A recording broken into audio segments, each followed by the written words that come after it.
D'entrée, le moindre accès, toutes ces entrées sont étroitement surveillées, eh bien, il y a des failles importantes. Et une de nos équipes a réussi à se promener librement pendant 20 minutes dans le sous-sol de l'aéroport de Mirabel. Regardons ça.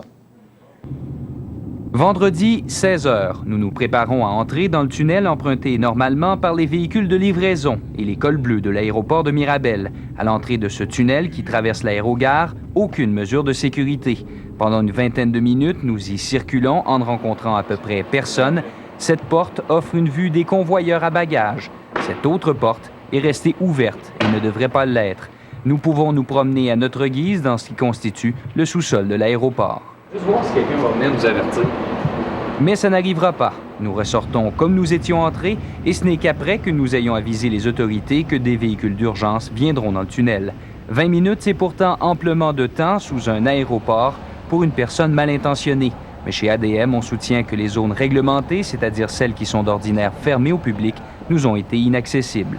Le niveau de sécurité ne justifie pas de fermer l'accès à la voie de livraison. C'est quand même un endroit stratégique.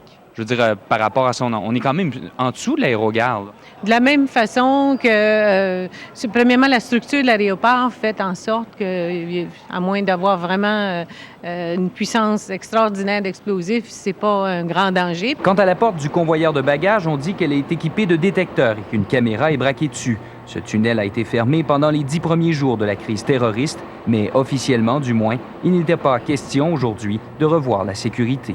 Nous, on pense que notre système est vraiment bon, puis c'est pas une faille, là, qu'il y a des patrouilles, puis s'il y avait un problème, nos gens sont prêts à intervenir. Quoi qu'en disent les porte-paroles d'Aéroport de Montréal, les choses ont changé depuis notre passage vendredi. N'entre plus qui veut dans ce tunnel.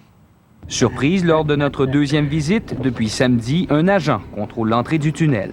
On prend toutes les exceptions du véhicule, puis on vérifie les cartes d'identité. Le plan de sécurité des aéroports doit être soumis aux inspecteurs de Transport Canada. Il semble que dans ce cas-ci, l'organisme fédéral ait jugé qu'un resserrement de la sécurité était de mise. Donc, si officiellement chez ADM, on dit qu'il n'y a pas de faille dans la sécurité, on voit qu'en pratique, il est plutôt difficile de justifier une seule patrouille à l'heure dans un tunnel qui traverse un aéroport et qui ne possède aucune caméra. Cette nouvelle mesure sera en application jusqu'à nouvel ordre. Pierre? Merci. Au revoir. Au retour, on vous parlera du toit du stade, un rapport dévastateur. The U.S. military is actually there to help the people of Afghanistan.